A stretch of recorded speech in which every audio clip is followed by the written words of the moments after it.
함께 봅니다. 함께 보실 하나님 말씀은 누가복음 22장 31절에서 34절 말씀입니다. 누가복음 22장 31절에서 34절 말씀, 주신 말씀을 봉독드립니다. 시몬아, 시몬아, 보라, 사단이 너희를 밀가부르듯 하려고 요구하였으나 그러나 내가 너를 위하여 네 믿음이 떨어지지 않기를 기도하였노니 너는 돌이킨 후에 네 형제를 굳게 하라. 그가 말하되 주여, 내가 주와 함께 오게도 죽는데도 가기를 각오하였나이다. 이르시되 베드로야, 내가 네게 말하노니 오늘 닭 울기 전에 네가 3번 나를 모른다고 부인하리라 하시니라. 아멘. 이 시간 할렐루야 찬양대가 하나님 앞에 찬양을 드립니다.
아멘. 하나님 아버지, 환난과 핍박 속에서도 성도는 신앙을 지켰다라고 저희들이 주님 앞에 찬송하며 또 고백을 드립니다.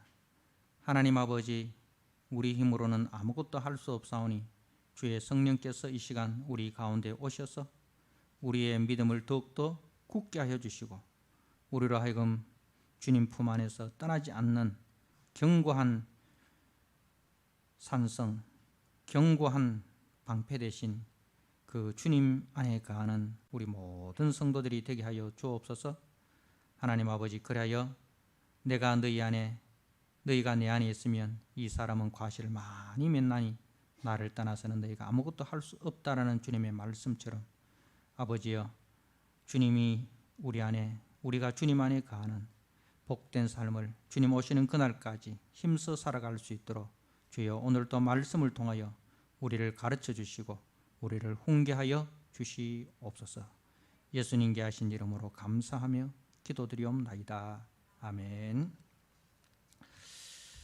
오늘 누가복음 22장 31절에서 34절 말씀, 인간의 본질이라는 제목으로 주신 말씀을 함께 나누고자 합니다. 우리는 지난 시간에 이제 주님께서 성만찬을 마치시고 또 이제 그 제자 중에 한 사람이 예수님을 팔 것이라고 이제 말씀을 하셨을 때에 저들 속에서 이제 심한 그 다툼, 논쟁, 다시 말해서 저희들 중에서 누가 제일 큰 자냐에 대한 투쟁이 있었다는 것을 이제 말씀을 드렸습니다. 그래서 주님께서는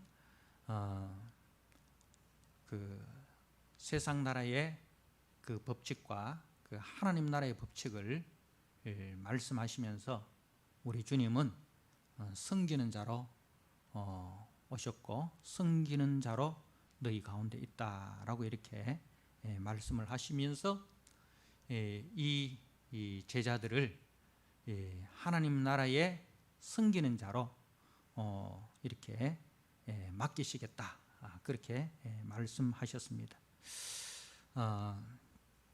우리가 다시 한번 그 주님의 그 성만찬의 의미를 우리가 되새겨 보면, 이 성만찬은 이제 십자가의 사건을 다시 한번 우리가 보이는 떡과 보이는 잔으로 재현하는 것입니다. 그래서 성만찬은 보이는 말씀이다, 그렇게 우리 이제 그 학자들이 이야기를 합니다. 성만찬은 보이는 말씀이다. 설교가 듣는 말씀이라면 성만찬은 보이는 말씀이다, 그렇게 이야기를 합니다. 왜 우리에게는 성만찬이 필요합니까? 왜 우리에게는 주님의 십자가 대속의 죽음이 필요합니까? 우리는 원래 하나님의 형상으로 지음받은 존귀한 자들입니다. 하나님의 은혜 가운데 하나님의 대리자로서 에덴 동산에서 이제 하나님을 예배하는 예배자요, 제사장이요, 왕으로서 하나님을 대리하여 모든 만물을 관리하고 다스리는 복되고 아름다운 존재로 지음을 받았습니다. 그러나 우리는 그 하나님의 은혜를 반역하고 내가 하나님이 되겠다라는 그 반역심을 품고 하나님이 먹지 말라 한 선악과를 사단의 미혹에 빠져서 먹게 됩니다. 그 결과 우리는 하나님의 존전에서 추방당하여 하나님의 진노와 하나님의 원수가 되었습니다.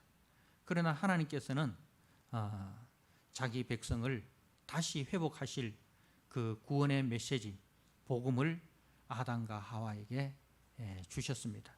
그 복음이 때가 참에 말씀이 육신이 되어 우리 가운데 오셨고 이제 그 주님께서 우리의 대속 제물로 십자가에 자기의 몸을 내어 주셨습니다. 바로 성만찬은 주님의 그 십자가 대속 죽음을 우리에게 재현하는 것입니다. 그래서 우리로 하여금 그 십자가의 본질, 그 십자가의 참 의미를 눈으로 보게 하고, 그리고 그것을 우리가 먹고 마심으로 그 주님의 몸에 참여하게 되는 그 은혜를 허락해 주셨습니다. 그래서 우리는 성만찬을 통해서 먼저 우리가 하나님 앞에 반역한 하나님의 원수요, 하나님의 진노 아래 있는 죄의 권세에, 사망 권세에, 사단의 권세에 속한 자이었구나라는 자신의 죄 아래 있었던 존재인 것을 기억을 해야 됩니다. 그리고 두 번째로는 이렇게 죄 아래 있는 우리들을 위하여 하나님께서 자기 아들을 대속제물로 내어주셨다 하는 그 하나님의 만극하신 사랑을 우리는 기억을 하고, 그리고 그 하나님의 사랑 가운데 죽기까지 순종하신 우리 예수님의 순종을 우리는 보아야 합니다. 그리고 성령 하나님께서 우리 마음 눈을 열어주셔서 2000년 전에 겟세마네 동산에서 못 박히신 그 십자가의 사건을 밝히 보게 하시고, 그리고 그 사건을 시간과 공간을 초월해서 우리로 하여금 믿게 해주신 것은 바로 성령님의 역사이십니다. 그래서 이 모든 것을 믿는 것이 바로 우리의 믿음입니다. 그래서 믿음이라는 것은 나의 죄인됨과 나의 죄인되었음과, 그리고 그 죄인된 나를 위하여 하나님께서 구원을 계획하셨고, 그 구원 계획을 따라서 우리 성자 예수님께서 대속제물로 순종하셨고, 성령님께서 우리 마음 눈을 열어주셔서 믿게 해주셨다. 이게 바로 믿음의 내용입니다. 우리가 뭘 덮어놓고 믿는 게 아니에요. 우리 기독교가 믿으라, 믿으면 볼 것이다, 뭐 이런 식으로 막 그 체면을 거는 게 아니에요. 믿음의 내용이 분명한 거예요. 우리는 믿음의 내용이 분명한 거예요. 그래서 누구에게서 네가 뭘 믿느냐 라고 할 때에 우리는 믿음의 내용을 당당하게 설명할 수가 있어야 돼요. 그래서 어떤 날에는 내가 기분이 좋을 때는 막 믿음 있는 것 같고, 막 집에 뭐 일이 안 되고 사업이 안 되고 막 또 건강이 나빠지고 이러면 막 믿음이 없어진 것 같고. 믿음이라는 것은 우리 감정에 의해서 왔다 갔다 하는 게 아니에요. 믿음의 대상, 믿음의 내용, 이것은 우리의 뭐 환경, 우리의 형편에 관계없이 이건 분명한 거예요. 우리 믿음의 대상, 믿음의 내용, 항상 분명해야 됩니다. 자, 지금 이 은혜의 잔치에 12제자가 다 참여했지 않습니까? 그런데 주님께서는 이제 이 중에 한 사람이 나를 팔리라, 바로 가룟 유다를 말씀하시는 거죠. 가룟 유다는 예수님을 자신의 주머니를 채울 생각으로 이제 예수님을 은 30에 팔았습니다. 자, 그리고 나머지 11제자들은 어떻습니까? 이제 너희 중에 한 사람이 나를 팔 것이다, 그런 말씀을 들었을 때 자신을 돌아봐야 되지 않겠습니까? 혹여 내가 그일 수 있다, 혹여 내가 그일 수는 있지 않겠는가, 자신을 돌아보고 이제 깨어 있어야 되겠죠. 깨어 있어야 되겠죠. 그런데 이제 그 논쟁이 어디까지 갑니까? 누가 크냐, 그죠? 누가 크냐? 라는 이 논쟁으로까지 나아가게 됩니다. 이제 예수를 팔고 끝까지 회개하지 않고 멸망당한 사람은 가룟 유다 한 사람이지만, 나머지 11명도 모두가 주님을 다 버리고 도망한 사람 아닙니까? 그죠? 베드로는 예수님을 3번이나 부인했고, 저주하면서 부인했고, 나머지 10제자들도 다 주님의 십자가 앞에서 도망하였습니다. 마가복음에 보면 어떤 제자는 이제 그 겉옷이 벗겨진 벌거벗은 채로 도망을 하였다. 그러니까 그야말로 그러면 날 살려라 하고 36개 줄행랑을 친 것으로 보여집니다. 자, 사랑하는 성도 여러분, 그러니 이 주님을 버렸다라는 그런 측면에서는 가룟 유다나 11 제자들이나 별반 차이가 없는 것이에요. 그죠? 별반 차이가 없는 것이. 이게 다 뭐예요? 죄의 권세에 놓여 있는 우리들의 연약함입니다.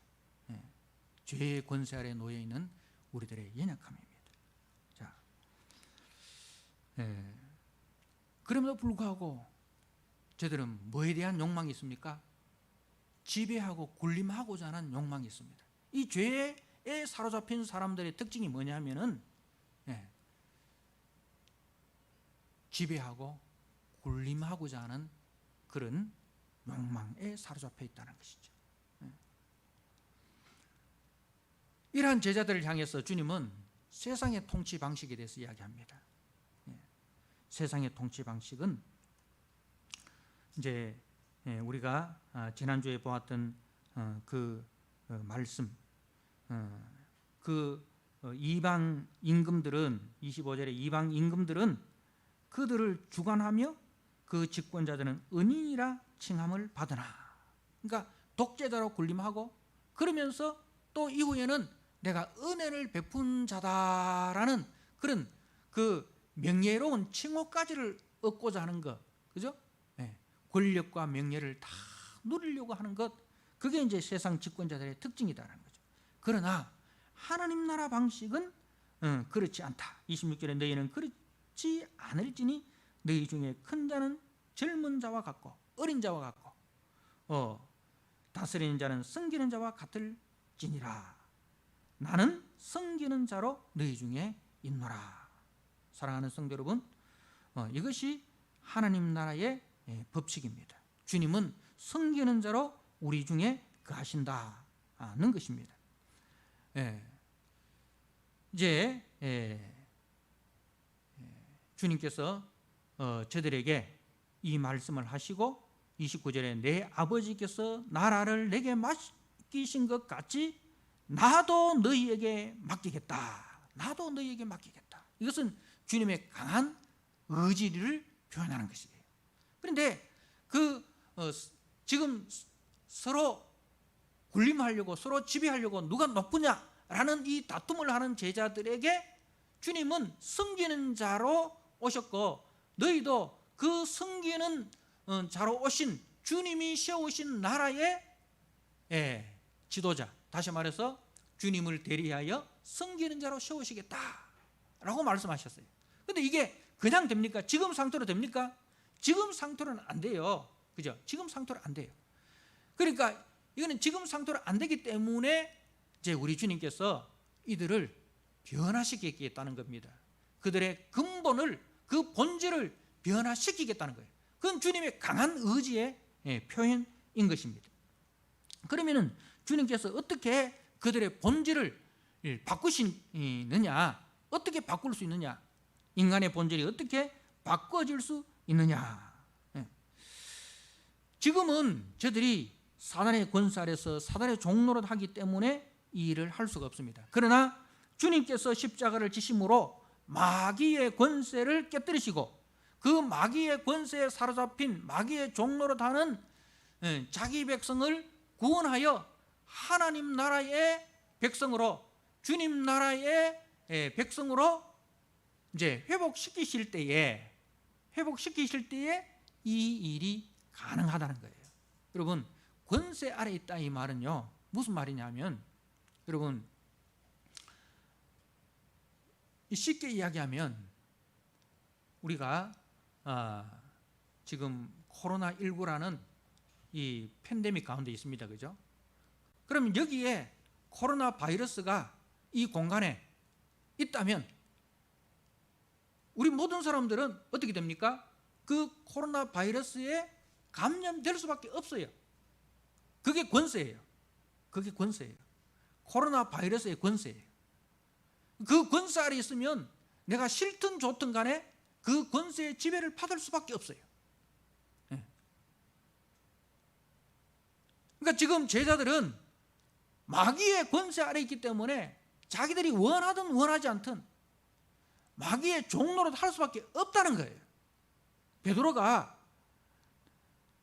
아무리 주님 내가 죽기까지 따르겠습니다, 주님을 위해서 감옥에도 가고 주님을 위해서 죽는데도 가기를 각오하였나이다 해도 여러분 됩니까? 안 됩니까?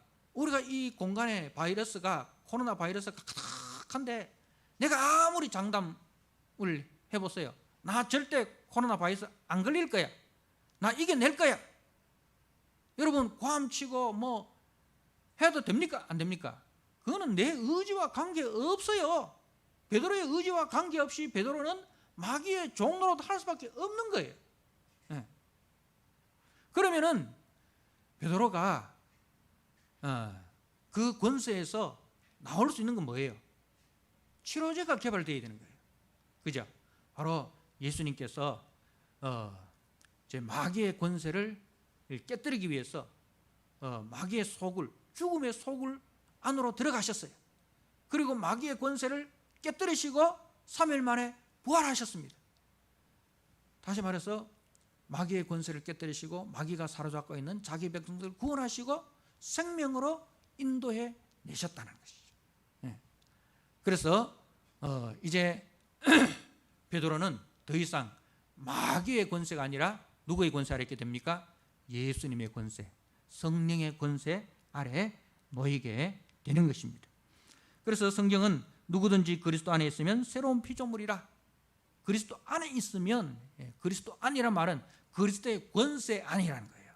그리스도의 권세 안에 있으면 새로운 피조물이 되는 거예요. 이전에는 마귀의 종로로 하는 그런 이제 피조물이었어요.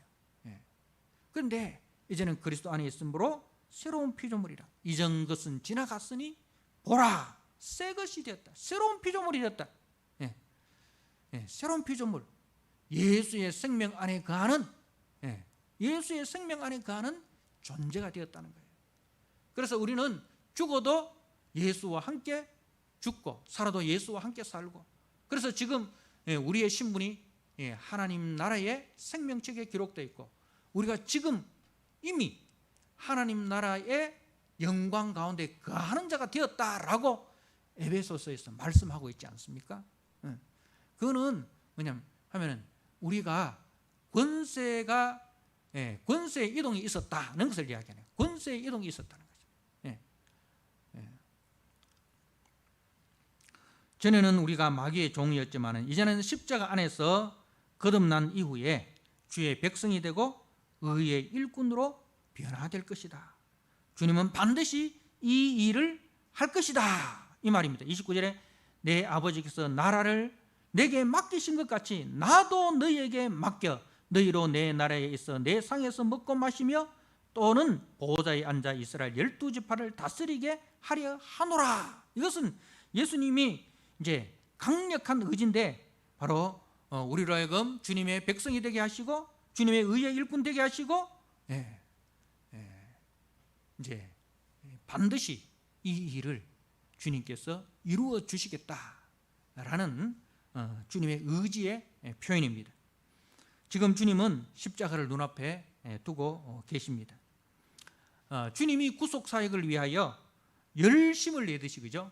아버지가 일하시니 나도 일한다 하시면서 주님이 이 구속사역을 위해서 열심을 내듯이 사단도 역시 이 구속사역을 방해하기 위해서 집요하게 일하고 있습니다. 사단도 이제 예수님이 오셔서 자신의 머리를 깨뜨리신다는 거, 그죠? 그 창세기 3장 15절 말씀을 사단도 기억하고 있어요. 하나님의 아들을 메시아가 오면 그 메시아가 자기의 머리를 깨뜨리고, 그죠? 그걸 사단도 기억하기 때문에 그 메시아의 사역을 집요하게 방해하고 있습니다. 그래서 사단이 가룟 유다를 통해서 주님을 배신케 하고 나머지 제자들 속에도 역사하려고 합니다. 그래서 주님께서는 이 사단의 역사를 알기 때문에 제자들에게 40절에 보면 22장 40절에 그곳에 이르러 그들에게 이르시되 유혹에 빠지지 않게 기도하라. 유혹에 빠지지 않게 기도하라. 그렇게 주님께서 제자들에게 권면하십니다. 그리고 지금 사단이 어떻게 역사하고 있는지를 이제 말씀을 합니다. 오늘 31절에 시몬아 시몬아 보라 사단이 너희를 밀가부르듯 하려고 요구하고 있다. 사단이 지금 일하고 있어요. 어떤 일을 하고 있습니까? 너희를 제자들을 베드로를 포함한 그 모든 제자들을 밀가부르듯 하려고 요구하고 있다. 여러분 이 밀가부르듯 이 말은 뭐냐면은 밀처럼 체질하려고. 예전에 이제 우리 시골에서 이제 추수를 하고 나면 이제 그 찌꺼기가 남지 않습니까? 찌꺼기하고 알곡하고 이렇게 막 섞여 있잖아요. 그러면 그 체에 이렇게 어머니가 이렇게 체에 이렇게 같이 넣어가지고 막 이렇게 까부릅니다. 까부르면 어떻게 돼요? 이제 쭉정이나 그 뭐 이렇게 돌이나 뭐 찌꺼기 이런 것들은 앞으로 다 이렇게 나가고 알곡만 이렇게 남는 거예요. 그래서 이제 이 말은 뭐냐면은 이 메시지 성경에는 이렇게 이제 번역을 하고 있습니다. 시몬아 방심하지 마라. 사단이 밀에서 결을 가려내듯이 너희 모두를 내게서 떼어놓으려고 안간 힘을 썼다. 시몬아 네가 굴복하거나 쓰러지지 않도록 내가 특히 너를 위해 기도했다. 네가 시험의 시기를 다 통과하거든 네 동료들이 새 출발할 수 있도록 도와주어라. 이렇게 이제 번역을 합니다. 그러니까 이제 밀가부르듯 하려고 한다는 이 말은 예수님에게서 제자들을 떼어놓으려고, 예수님과 제자들을 떼어놓으려고 안간힘을 쓰고 있다 이 말입니다. 여러분 예수님에게서 떨어지는 순간 끝이에요. 그죠? 나는 포도나무고 너희는 가지인데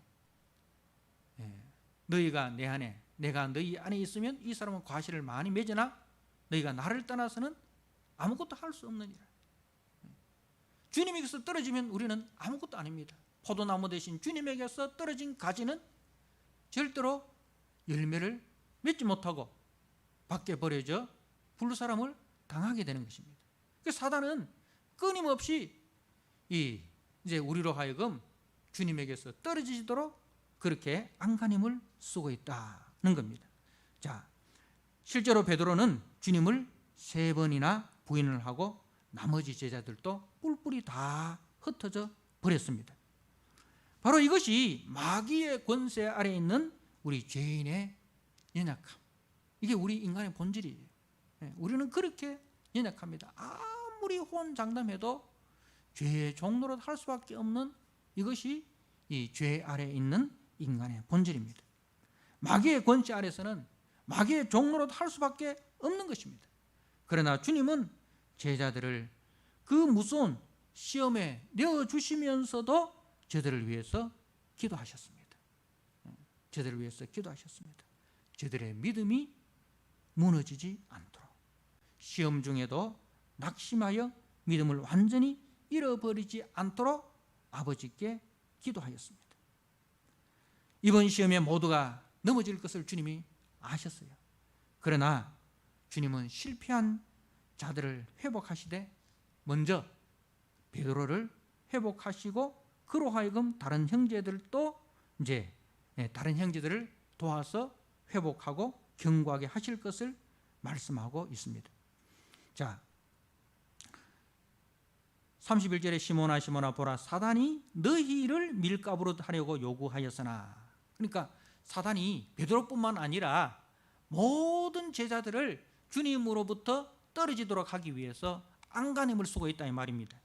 자, 그런데 그 뒤에 말씀을 보면 그러나 내가 너를 위하여, 예수님이 특별히 베드로를 지목을 합니다. 베드로를 위하여 베드로의 믿음이 떨어지지 않기를 기도하였다. 그래서 너는 돌이킨 후에, 베드로 너는 돌이킨 후에, 다시 말해서 회복된 이후에, 그죠? 회복된 이후에 네 형제들을 굳게 하라. 형제들이 이 굳게 서도록 하는 일을 네가 도와라. 그 말씀입니다. 사랑하는 성도 여러분, 성도에게 있어서 실수와 실패가 인생의 끝이 아닙니다. 베드로의 실수와 베드로의 실패가 베드로의 끝이 아니지 않습니까? 그죠? 제자들의 그 실수와 실패가 제자들의 끝이 아니지 않습니까? 마찬가지로 우리 성도들의 실수와 성도들의 실패가 우리 인생의 끝이 아닙니다. 주님께서는 지금 또 우리를 위하여 기도하고 계십니다. 히브리서 7장 25절에 이는 그가 항상 살아계셔서 그들을 위하여 간구하심이라. 그리고 로마서 8장 34절에도 그는 하나님 우편에 계신 자요 우리를 위하여 간구하시는 자신이라. 그것뿐입니까? 로마서 8장 26절에 성령이 말할 수 없는 탄식으로 우리를 위하여 친히 간구하시느니라. 사랑하는 성도 여러분, 주님은 지금 또 우리를 위하여 기도하고 계십니다. 그 주님의 기도의 응답으로 베드로가 회복되고 베드로가 형제들을 회복시키는 도우미의 역할을 감당했듯이 주님은 지금 또 우리를 위하여 기도하고 계십니다. 그래서 그 실수와 실패를 통해서 호언장담하던 자신의 연약함을 깨닫는 거예요.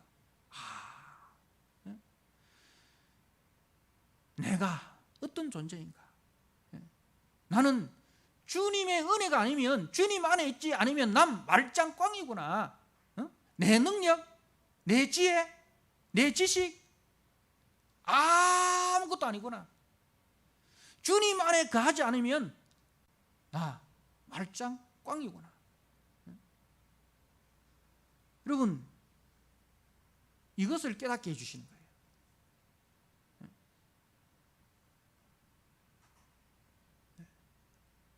그걸 깨닫지 못하면 어떻게 됩니까?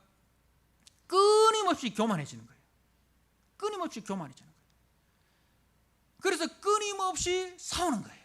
제자들이 말이죠. 이 제자들이 아직 자기들이 얼마나 연약한 존재인지를 알지 못하니까 그 주님의 십자가를 앞에 놓고 끊임없이 지금 싸우지 않습니까? 이 싸움이란 것은 그냥 죽기 살기로 싸우는 걸 이야기하는 거예요. 정치 권력을 놓고 이전 투구하듯이 그렇게 죽기 살기로 싸우는 거예요. 우리가 시험에서 넘어지지 않고 우리 앞에 시험이 없다면 우리는 우리의 본질을 몰라요. 베드로가 제자들이 자기들의 본질을 모르고 호언장담하고 서로 싸우듯이, 그래서 주님께서는 우리에게 시험을 허락하십니다. 시험을 주시지는 않지만은 시험을 허락하세요. 감당치 못할 시험은 우리에게 허락지 아니하십니다. 그 시험을 통해서 우리의 연약함을 깨닫게 하는 훈련이죠. 연단이죠. 우리 속에 있는, 야, 내가 보석인 줄 알았는데 나는 보석이 아니고 원석이구나. 원석이구나. 원석은 뭐예요? 불순물이 섞여 있는, 그죠? 그것을 가지고 원석이라고 하지 않습니까? 그런데 이 원석이 보석이 되기 위해서는 어떻게 돼야 돼요? 연단이 돼야 돼요. 그죠? 풀무불에 들어가서 연단하고 연단해서 그 속에서 찌꺼기가 걸러져야 뭡니까? 보석이 되는 거예요. 여러분, 원석 그 자체를 가지고 반지 만드는 사람 없어요. 그죠? 원석을 정제하고 해서 보석을 가지고 반지를 만들지 않습니까? 주님께서도 마찬가지입니다. 우리가 구원받고 그냥 이렇게 원석 상태로 있는데, 원석 상태에서는 주님이 일을 할 수 없어요. 원석 상태에서 일을 하면은 어떻게 되겠습니까? 불순물이 계속 나오는 거예요. 교회 일을 하면서 계속 불순물이 나오는 거예요. 그 불순물로 인해서 교회가 어떻게 되겠습니까? 그야말로 세상 나라가 되어버리는 거예요. 끊임없는 분쟁과 끊임없는 싸움과 끊임없는 갈등, 끊임없는 자기 교만, 자기 주장, 이 나오는 거예요.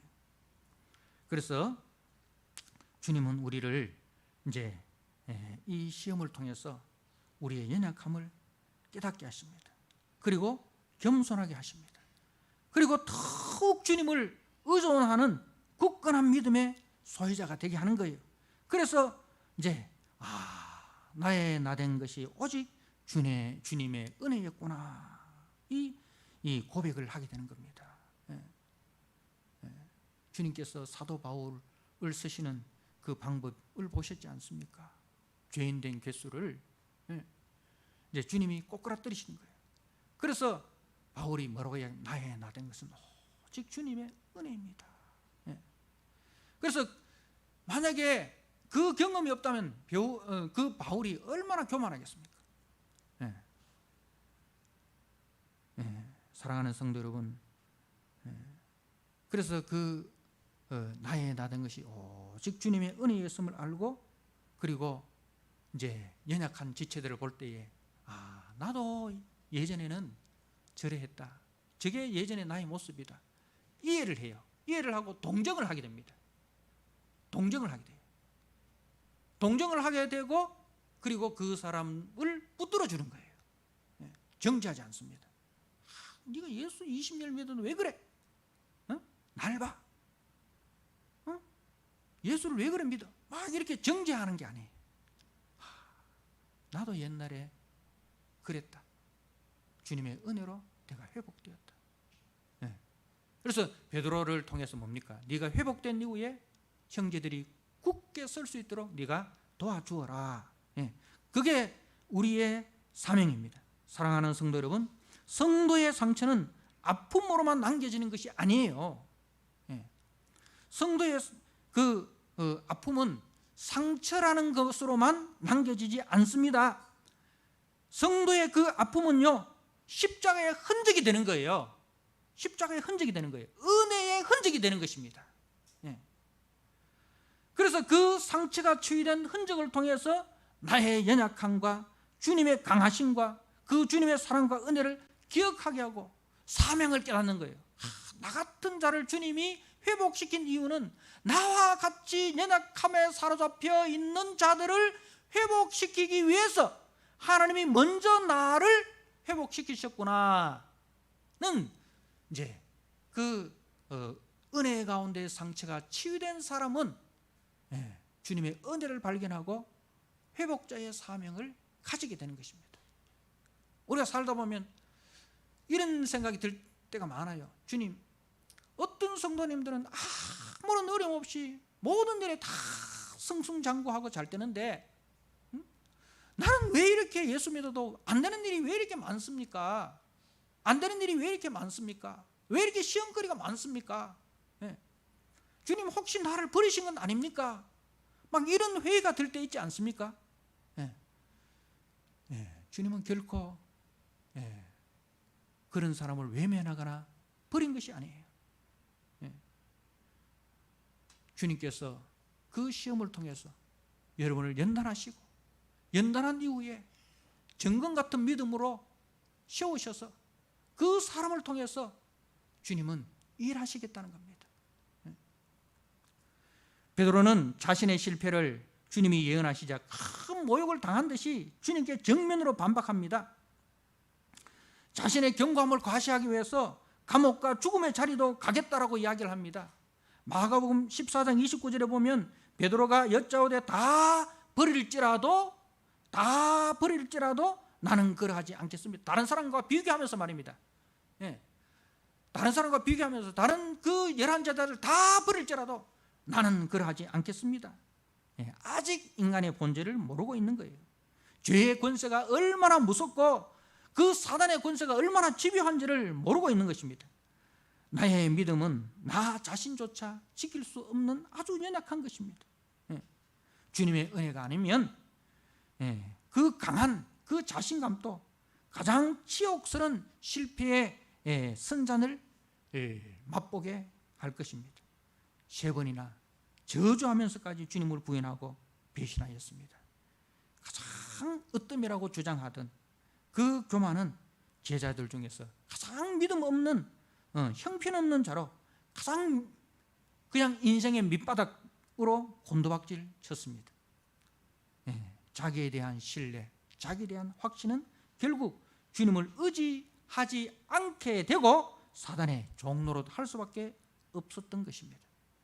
여러분, 주님을 떠난 자신감, 그거요 가장 위험한 겁니다. 주님을 떠난 자신감, 가장 위험한 것입니다. 주님은 이를 통해서 우리가 얼마나 무력한 존재인지를 자신의 실상을 경험하게 하셔서 정말 자신을 부인하게 하려 하시는 것입니다. 나를 붙들어 세우시는 것은 나의 의지와 나의 결심이 아니라 오직 주님의 은혜임을 알게 하여서 주님만을 의지하는 사람으로 세우려 하십니다. 여러분, 넘어진 경험이 없으면 넘어진 연약한 성도들을 이해 못합니다. 여러분, 자수성가한 사람들요 중에서 다 그런 건 아니지만 자수성가한 사람들을 중에서 사람들을 자기 자식까지도요 강하게 키운다는 그런 의미에서 도움의 손길을 절대로 안 줍니다. 자수성가라는 것이 뭐니? 내 의지로 내가 여기까지 왔다. 그래서 모든 인간은 의지만 있으면 다 할 수 있다. 이건 아주 무서운 거예요. 넘어진 경험이 있어야 됩니다. 그래야 넘어진 사람의 마음을 알 수가 있어요. 실패를 해봐야 실패한 사람의 그 마음을 알 수가 있어요.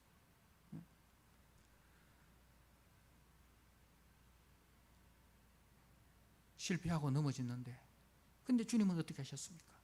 무조건적인 사랑으로 찾아오셨지 않습니까? 그죠? 무조건적인 사랑으로. 우리가 요한복음에 마지막에 가면 주님께서 그 베드로를 찾아오십니다. 숯불을 피워놓고 그 베드로의 그 부인의 자리를 만들어 놓는 거죠. 근데 주님이 무조건적인 사랑으로 찾아가시고 무조건적인 사랑으로 용서해 주시잖아요. 그러니까 여러분, 사랑받은 경험이 없으면 연약한 성도를 사랑하고 존중할 줄 모릅니다. 우리 어린아이들, 건강한 어린아이들은요 그 어머니와 할머니 곁에서 자란 애들은요 세상에서 무조건 내 편 되는 사람 누구 있습니까? 우리 엄마, 우리 할머니 무조건 내 편입니다. 내가 아무리 사고를 치고 와도 우리 엄마와 우리 할머니는 무조건 내 편이에요. 그 무조건적인 사랑을 받으면서 우리는 큽니다. 물론 무엇이 잘못되고 무엇이 잘되고 이걸 구분을 해야 되겠지만 그러나 그 이전에 무조건적인 사랑을 받아봐야 돼요. 그래서 그 사랑을 받는 사람이 뭡니까? 사랑을 줄 줄 아는 거예요. 우리 경상도 사람들, 남자들 특히 무뚝뚝하지 않습니까? 뭐냐면 아버지가 우리에게 사랑을 표현하지 않았어요. 그렇기 때문에 우리는 계속 그걸 답습해 나가요. 바뀌어야 됩니다. 무조건적인 사랑을 주세요. 자녀에게. 어릴 때는. 그 무조건적인 사랑을 받아봐야 나중에 자기도 무조건적인 사랑을 할 수 있는 사람이 되는 거예요. 우리 교회에 무조건적인 사랑이 필요한 사람들이 얼마나 많습니까? 여러분, 사랑을 따져서 주면 안 돼요. 일단 무조건 사랑하세요. 사랑하는 성도 여러분, 베드로는 자신의 그 넘어진 경험, 그럼에도 불구하고 주님이 무조건적인 사랑으로 자신을 사랑해 주셨던 그 사랑이 있었기 때문에 연약한 지체들을 붙들어주고 연약한 지체들을 사랑할 수 있는 그런 하나님 나라 사람이 될 수가 있었던 것입니다. 사랑하는 성도 여러분, 나의 연약함과 주님의 사랑과 은혜에 눈이 떠져야 합니다. 그때 비로소 주님의 일꾼의 자세가 되는 것입니다. 그래야 우리가 모든 일을 행한 이후에 주님이 하셨습니다. 나의 나된 것은 오직 주님의 은혜입니다. 주님께 영광을 돌리는 것입니다. 그렇게 우리가 인간의 본질을 알고 주님의 은혜를 알고 그 주님의 은혜 안에서 나를 세우시고 형제를 세우시고 교회를 세우는 그런 사랑의 사람으로 다 세워지는 역사가 있기를 주님의 이름으로 부탁드립니다. 아멘. 아버지 하나님, 우리의 본질을 십자가 안에서 발견하게 하여 주옵소서. 그리고 그 십자가 안에서 주님의 무조건적인 사랑과 용서 알게 하여 주옵소서. 그리하여 나도 그 주님의 사랑으로 형제를 세워주는 자가 되게 하여 주시옵소서. 우리의 실패의 자리가 우리 인생의 끝이 아니라 그 실패를 통해서 주님이 일하고 계심을 알게 하여 주옵소서. 예수님께 하신 이름으로 감사하며 기도드리옵나이다. 아멘. 찬송가 135장